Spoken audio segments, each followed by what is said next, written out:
We are here with Gwyneth Herbert.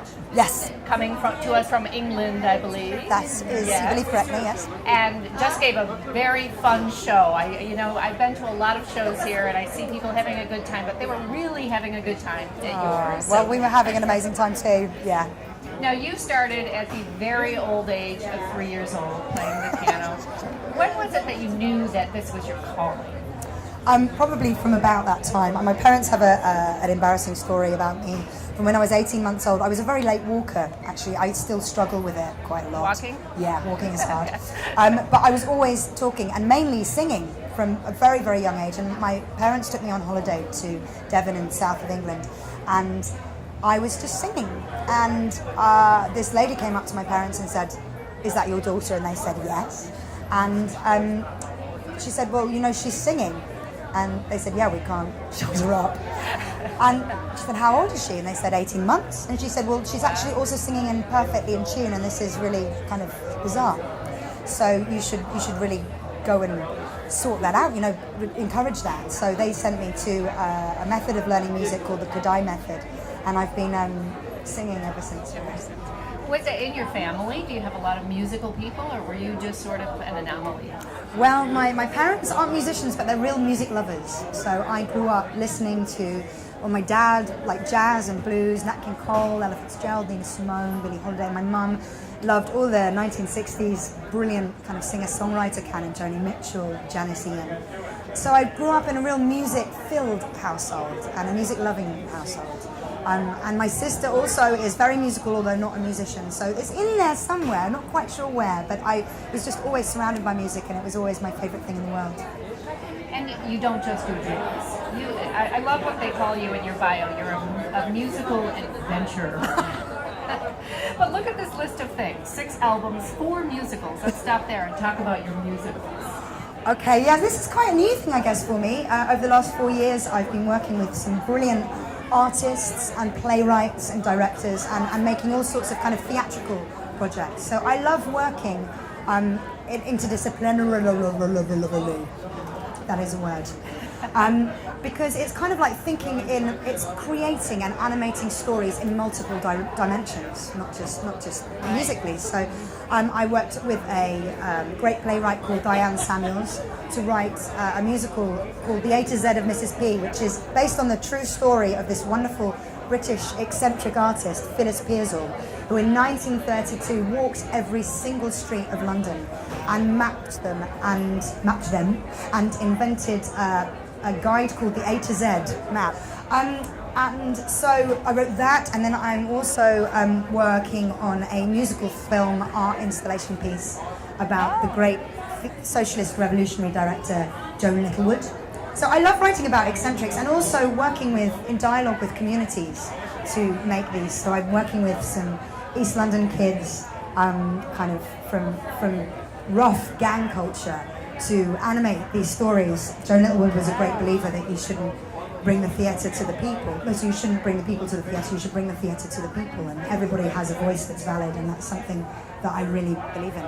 Now, one of the things that was in your bio that seemed really interesting to me is that you went to Kenya in search of lullabies. I had an amazing time in Kenya, yes. So I was touring around the coast there with a group of local musicians.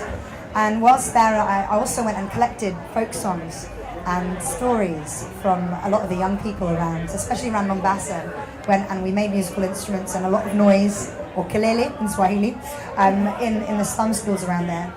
And also did some music with some drummers from the Giriama tribe. It was a fascinating and magical experience. It's one of the most beautiful and welcoming places that I've ever been in my life, and I really hope to go back there. Can you sing just a little bit of something from Kenya? Well, this is my Kenyan song, or would you like a traditional one?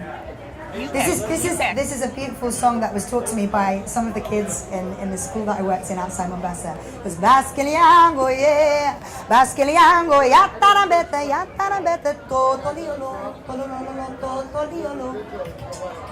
It's about making a bicycle from just junk that you find around. And that's really fun song. That's really fascinating. And then you also got together with some tribes and did storytelling happenings. Yeah, I worked with a lovely place in Mombasa called the Little Theatre of Kenya. And I met the director of the theatre out there, and he said, what would you like to make if you could make anything? And I said, well, what I'd love to do is to just get a load of local musicians and poets and artists and photographers together. I'm spinning this way. I'm trying to spin myself. I'm spinning around. Thank you.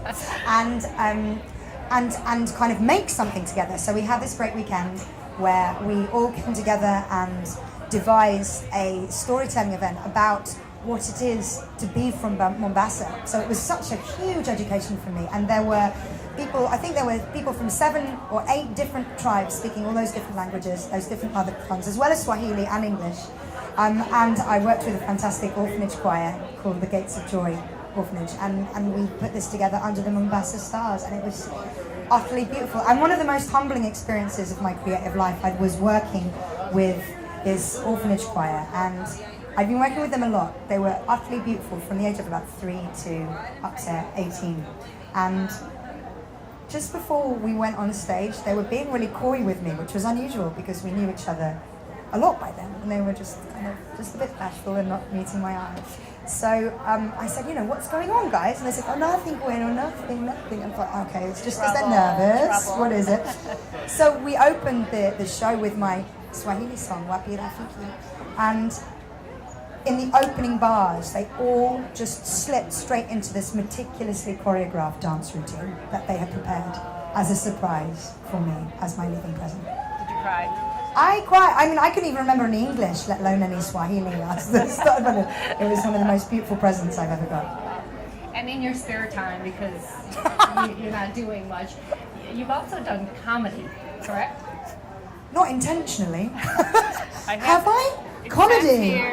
I think that's probably a review of the slapstick, an unintentional slapstick elements in my show. The pirate flash mob is what I'm thinking about, which that's is true. Comedy. Yes, no, it's a very serious business, the pirate flash mob chorus. It's incredibly serious. No, what we did was, on the Sea Cabinet tour, my latest album is called The Sea Cabinet, and it's all stories of the British coast. And we toured the British coast, and we recruited these choirs of pirates from each town that we played in, and they would turn up an hour before the show, like aged from about sort of 7 to 83 was our oldest pirate, all dressed up as pirates with kind of plastic parrots on their shoulders and hook arms, and I would take them into the car park around the back of the theatre and rehearse this 4-part harmony song, and then they would secret themselves around the audience, and then at one point in the show, these pirates would emerge and come and join us on stage for a big shanty sing-along. It was epic. If you need one tonight, my boss over here, Karen Anderson, would like to be part of a pirate Yes, flash you're mob. recruited. You are recruited. Oh, you've got 2 going. That's great. So tell me what you've come to Rochester now a few times. What do you like about the Rochester Jazz Festival? Yeah, this is my second time here. 6 years ago, I first came here, and I have to say, those gigs that we had there, and I don't say this everywhere, they were 2 of the most memorable shows that we've ever done in our life. Like, the welcome was quite extraordinary. And thanks to the Democrat and Chronicle for bigging us up before our show, because I'm sure that in no small part contributed to so many people showing up. And we didn't pay her. No, I wasn't paid yet. But the people are just so warm. The reception is quite overwhelming. This is our 3rd show over the last couple of days, and everyone is slightly different. But there's just such a generosity of spirit. It's an exciting place to be. There's a buzz about the town. There's so much to see and do. But really, for me, it's the people. The welcome here is quite overwhelming. Well, we are so grateful to have you as our guest here and to talk with you a little bit. I know you want to go get some dinner, but this is Gwyneth Herbert, and she will be performing one more time in Rochester for this jazz festival. It'll be at 10 o'clock tonight, and I have the honor of introducing you over at Max. So be there at 10 o'clock. If you've seen her, you can come see her again because she's just awesome. Thank you. Thank you so much. Thanks, Julie. Thank you. Thank you. That was lovely. It was so nice to meet you. Thank you. Really nice to meet you. You were very easy to